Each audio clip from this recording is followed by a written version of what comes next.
এই ছোট লোকের বাচ্চা, তোর সাহস তো কম না? তুই একজন ম্যাজিস্ট্রেটের গায়ে তা আবার এত নোংরা আশাক পোশাক এভাবে জড়িয়ে ধরেছিস, স্যারের ড্রেসটা নষ্ট হয়ে যাবে না? রাকিব ম্যাজিস্ট্রেট?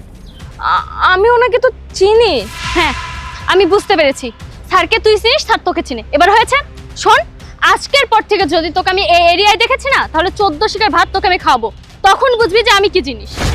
রাকিব, তোমার সামনে বাইরের একটা মেয়ে আমার গায়ে হাত তুললো, তুমি চুপচাপ দাঁড়িয়ে দেখতেছো, কোনো কিছুই বললো না। শোন, আমার মুখে মুখে না বেশি তর্ক করিস না। তুই যদি এভাবে চুপ না করিস না, তোকে আর একটা থাপ্পড় দিব কিন্তু আমি। রাকিব, তুমি এখনো চুপ থাকবা? তোমার সামনে এই মেয়েটা আমাকে অপমান করেই যাচ্ছে, আর তুমি চুপচাপ দাঁড়িয়ে দাঁড়িয়ে দেখতেছো। আমি না তোমার বিবাহিত স্ত্রী, তোমার ওয়াইফ। স্যার, সামান্য একজন ফকিন্নির বাচ্চা এসব কি বলছে? আপনার নাকি ওটা ওয়াইফ? এই এই কে আপনার স্বামী? হ্যাঁ, এই আপনি কার ওয়াইফ? আমি তো আপনাকে চিনি না। আপনি এখানে কেন আসছেন? হ্যাঁ, এই আর বুঝতে পারতেছি না তুমি কি করতেছো এতক্ষণ ধরে এখানে? তোমাকে সরকার কেন আমার সাথে দিয়েছে?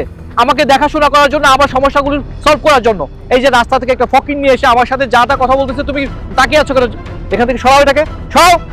এই, তুই এখান থেকে ভালো ভালো যাবি নাকি পুলিশ ডেকে তোকে ঘাট ধাক্কা দিয়ে এখান থেকে বের করে দিব? রাকিব, তুমি কি বলতেছো?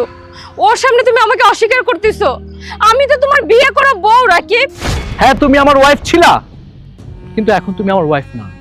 এটা পাস্ট ছিল, ভুলে গেছো? ভুলে গেছো তুমি আর তোমার মা আমার সাথে কি আচরণ করেছিলে? এই নাও ডিভোর্স পেপার। আমি আর তোমার মতো এরকম চাষা বসার সাথে সংসার করতে চাই না। আমি এখন ম্যাজিস্ট্রেট, তোমার মতো এরকম গরিব মানুষের সাথে কেন থাকবো? কোন কারণে সংসার করব? শোনো, আমার পিছনে না হাজার হাজার লোক পড়ে আছে, আর এখন থেকে তারও বেশি থাকবে, কোটিপতির ছেলেরা। আমি তাদের দেখে বিয়ে করব। মাহির, তুমি এগুলা কি বলতেছো? আমি তো কিছু বুঝতে পারতেছি না। আমি নিজে পড়াশোনা বন্ধ করে তোমার পড়াশোনা করেছি। মাহি, আমি তোমাকে ম্যাজিস্ট্রেট বানিয়েছি। কি তুই আমার মেয়েকে ম্যাজিস্ট্রেট বানিয়েছিস? হ্যাঁ, তাহলে আমরা কি করেছি? আমরা লেখাপড়া করাইনি? আমরা কি হাওয়া দিয়ে লেখাপড়া করিয়েছি? আমাদের টাকা খরচ হয়নি? আমার মেয়েকে লেখাপড়া শিখিয়ে এত দূর এনে তোমার কাছে বিয়ে দিয়েছি। তোমার ঘরে দিয়েছি কয় বছর হয়েছে? হ্যাঁ, মাত্র 5 বছর। 5 বছরে আমার মেয়ের সব লেখাপড়া, সব খরচ তুমি চুকিয়েছো। হ্যাঁ মা, আপনি এগুলো কি বলতেছেন? মা দেখেন, আপনি কিন্তু সবকিছু জানেন। আর মাহি, তুমি কি করতেছো? আমি তো কিছু বুঝতেছি না। আমি তোমার জন্য এত কিছু করছি, আর আজকে তুমি ম্যাজিস্ট্রেট হয়েছো বলে আমাকে ডিভোর্স দিতে চাচ্ছ? শোনো, আমি এখন একজন ম্যাজিস্ট্রেট, আমার মন মাইন্ড পরিবর্তন হয়ে গিয়েছে। এখন আমি ম্যাজিস্ট্রেট, আমি চাইবো কোনো কোটিপতি বা ম্যাজিস্ট্রেটের সাথে বিয়ে বসতে। বুঝতে পারছো? তোমার মতো এরকম একটা বোকা শোকা গরিব লোকরে তো আর সারা জীবন আমি বয়ে বেড়াবো না, তাই না? আর সমাজে আমি কি বলবো? আমি ম্যাজিস্ট্রেট আর আমার হাজব্যান্ড একটা সামান্য কর্মচারী, কৃষক। হ্যাঁ, এগুলো বলবো? শোনো, তোমার মতো লোকের সাথে না আমি এক ছাদের নিচে আর থাকবো না। বুঝতে পারছো? কোনো রকম ঝামেলা করতে আসলে আমি তোমার নামে নারী নির্যাতন মামলা ঠুকে দেবো। ঠিক বলেছিস মা। এই শোন, আজকের পর থেকে কোনো রকম যোগাযোগ আমার মেয়ের সাথে করবি না। আমার বাসার আশেপাশে কিন্তু আসবি না, তাহলে কিন্তু খুব খারাপ হয়ে যাবে। যদি আমার মেয়ের আশেপাশে দেখি না, তাহলে তোকে আমি 14 শিকের ভাত খাওয়াবো, মনে রাখিস। মাহি, চল তো চল। মাহি, আমার কথা শোনো। হ্যাঁ, মানছি আমি যা করছি তোমার সাথে সম্পূর্ণ ভুল করছি, অপরাধ করছি, কিন্তু আমি না তখন বুঝতে পারিনি। আমি বুঝতে পারিনি আমার ভুলগুলো। আজকে সকালে আমি হঠাৎ করে জানতে পারলাম আমি প্রেগনেন্ট, তাই আমি তোমার কাছে চলে আসছি। রাকিব, এই কি বললি তুই? তুই প্রেগনেন্ট হয়েছিস? তো তুই প্রেগনেন্ট হয়েছিস, আমি কি করব? আমি কি তোকে ধুয়ে ধুয়ে পানি খাবো? দেখ, তোর পেটে যে সন্তান আছে সেই সন্তানের বাবা তো আমি না। এই সন্তানের বাবা কে তুই ভালো জানিস।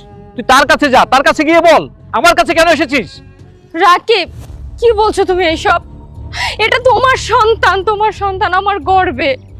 আমি কোথাও নোংরামি করিনি, অন্য কোথাও যাইনি। একজন মাই ভালো জানে তার পেটের সন্তানের বাবাকে। রাকিব, তুমি এই সন্তানের বাবা, অস্বীকার করো না। আচ্ছা, মানলাম এই সন্তানটা আমার।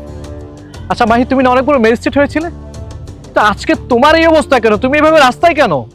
হ্যাঁ রাকিব, আমি ম্যাজিস্ট্রেট হয়েছিলাম, কিন্তু লোভ লালসা আমার মাথায় ঘুরঘুর করতেছিল। আমি বিভিন্ন জায়গা থেকে ঘুষ খেয়েছি, অনেক অনেক অর্থ সম্পদ আমি আত্মসাৎ করছি, যেটা দুদক কোনোভাবে জানতে পারে। তদন্ত করার পর সবকিছু পাওয়ার পর আমাকে চাকরি থেকে বের করে দেয়, আর তাছাড়া আমার সবকিছু নিয়েও যায়।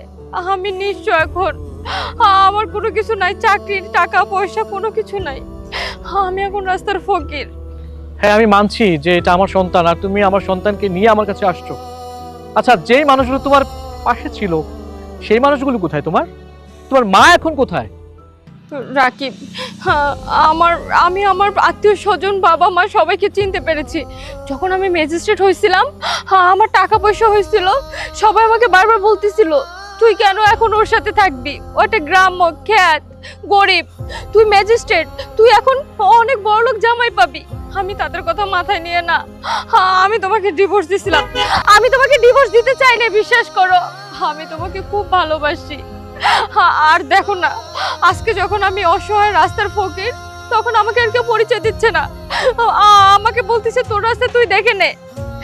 আমি কই যাব বলো, তুমি ছাড়া আমার আর যাওয়ার জায়গা নাই। দয়া করে তোমার সাথে আমাকে নিয়ে চলো রাকিব। হ্যাঁ মাই, এটাই হচ্ছে নিয়তির খেলা। তুমি জানো একটা মেয়ের বিয়ের পর তার আসল ঠিকানা হচ্ছে তার স্বামী, আর তুমি কি করেছো? তোমার মা, তোমার পরিবারের সব মানুষের কথা শুনে আমাকে ডিভোর্স দিয়েছো। দেখো, আজকে আমার এই সন্তানটা যদি তোমার পেটে না আসতো, হয়তো তুমি আমার কাছে আসতে না। আজকে সন্তানটার জন্য হয়তো আমি তোমাকে অ্যাকসেপ্ট করছি। আমাদের ডিভোর্সের এখনো 3 মাস হয়নি। যদি 3 মাস পার হয়ে যেত, তোমার সাথে আমার সম্পর্কটা শেষ হয়ে যেত, তাহলে আমি তোমাকে কোনোদিন অ্যাকসেপ্ট করতে পারতাম না। একটা কথা মনে রেখো, এই পৃথিবীতে মানুষ যেই কর্ম করে সেই কর্মের ফল তাকেই ভোগ করতে হয়। আজকে কোথায়, আজকে কোথায় তোমার আত্মীয় স্বজন, তোমার মা? কেউ তোমার পাশে নেই। তোমাকে একটা কথা বলতে চাই, শেষবারের মতো আমি তোমাকে ক্ষমা করে দিলাম, কিন্তু নেক্সট টাইম যদি এই ধরনের ভুল কখনো করো তুমি, আমি তোমাকে আর কখনো ক্ষমা করবো না। আমি আমার সম্পূর্ণ ভুল বুঝতে পেরেছি, তুমি আমাকে মাফ করে দাও। আর কখনো তোমার সাথে আমি এমন করব না। ঠিক আছে, চলো বাসায় চলো।